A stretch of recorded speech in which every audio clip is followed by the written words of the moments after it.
Hello, Dharma friends. It's so nice to see all of you. Will you please put your hands together and join me in Gasho as I read from the collected works of Shinran.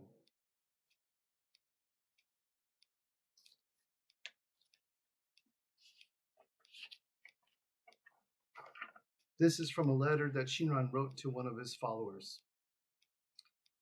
And he's referencing his teacher, Honen Shonin.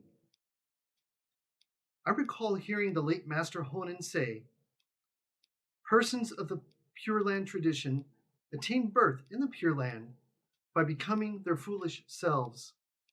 Moreover, I remember him smile and say as he watched humble people of no intellectual pretensions coming to visit him, without a doubt, their birth is settled.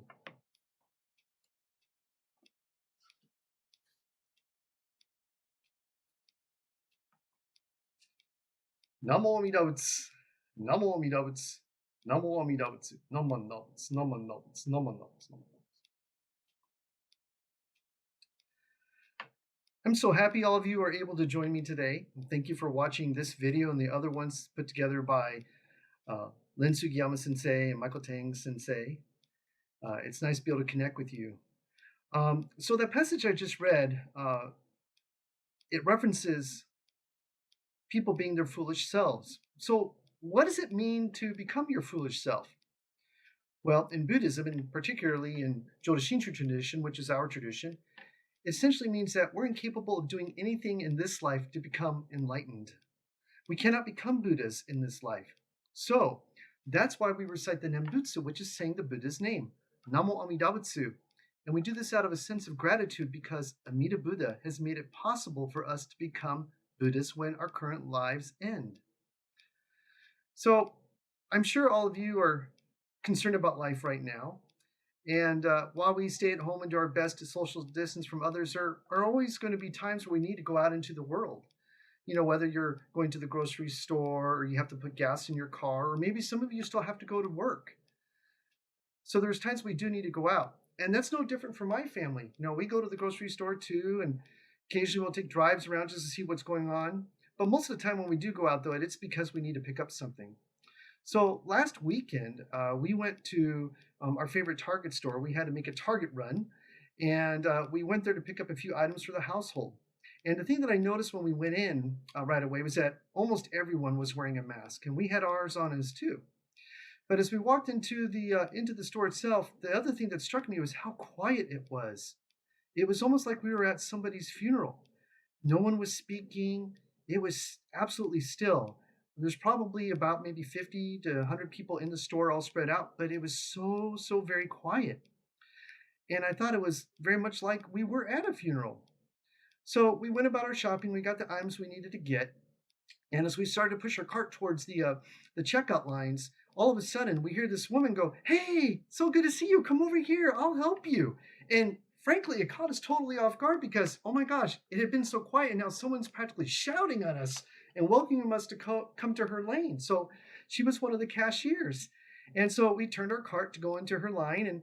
And the thing that I noticed right away about her is that she had this wonderful smile on her face. And yes, she was wearing a mask, but I could still tell that she was smiling at us and greeting us warmly. And it was such a wonderful, pleasant thing to experience because it had been so quiet. And anytime we go to the store, people are almost afraid to talk. So here was someone trying to make our day feel better. It was a wonderful gift. So we checked out, we went to our car and drove home. And while we were driving home, I was thinking about that experience, and all of a sudden I remembered something from the first time I went to visit the Arizona Buddhist Temple many years ago. Our minister at the time was Reverend Furumoto, and he was delivering a Dharma message about selfless giving. And how do you do that? And one of the things that he said to us, which I thought was really important and had a lasting impact on me, was that we can sometimes give gifts to people just by our smile. When we smile, it is a gift. And also, we also can give a special gift to people when we show them kind eyes. So, making sure we're not frowning at people or looking annoyed or whatever, but smiling and having kind eyes is a way to give gifts to people. So in Buddhism, there is a term that we use to actually describe selfless giving, and it's known as dana. And in Buddhism, dana is a practice of cultivating generosity. And it can take the form of giving to an individual who might even be in distress or in need. So going into the store was a stressful moment. I think for most of us, anytime we have to leave our homes, it can be stressful. But this cashier having a beautiful voice and a warm smile was a way of actually easing our distress and making us feel welcome. So another way to think about when we go out in the world and we wear our masks, you know, it also can be seen as a type of dana because, you might put on a mask and you think, well, it's protecting me. I'm not going to get other people's germs. But in reality, it only protects you just a little bit. But wearing your mask protects others.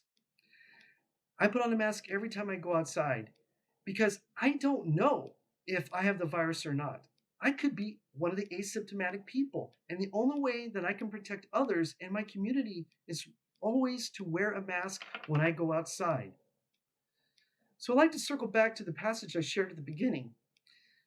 That passage actually comes from a letter that Shinran wrote to one of his followers when he was 88 years old, so just a year before he died in 1263. And it's part of a larger letter. And so I'd like to share the beginning with you right now. So this is how it actually begins.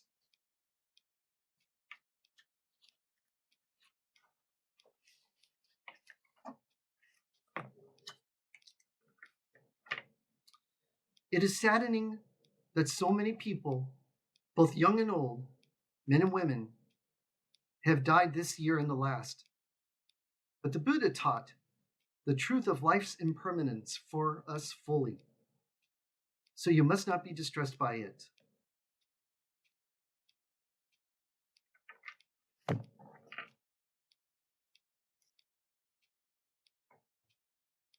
So that passage actually made note of during Shinran's time, many people were ill and dying, and many people had passed away. And I think it holds special relevance for us today and the things that we're encountering. And it can be quite depressing to continue down this path of the coronavirus. We don't know when it's going to end exactly. I'm prepared for a full year, but it might take longer. Hopefully it won't, but I'm prepared for that. So it can be quite distressing and depressing. So it's really important during these times to do whatever we can to uplift others. And one way we can do that is making sure that we're smiling when we're going out, that we're not waiting for other people to greet us, that we say, hey, how are you? And to put the kind eyes on our face and to put that smile on.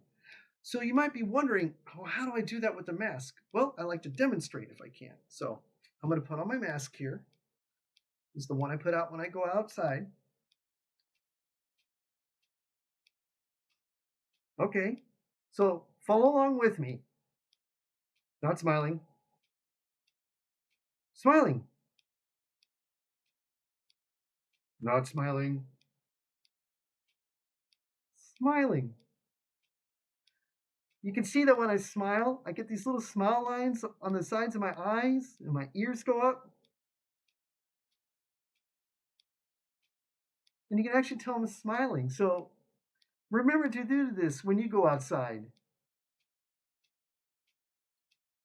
And even though you are wearing a mask, people can still see your smile. So remember to share your smile with the world. And by wearing a mask and remembering to smile, in a way, we are all practicing dana. So please be safe, stay healthy, and help keep others safe and healthy by wearing your mask. Thank you so much for listening.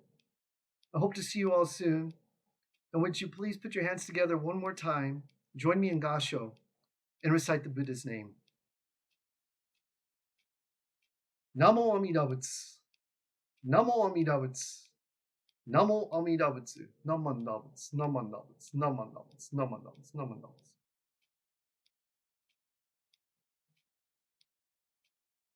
Bye, everyone. Take care.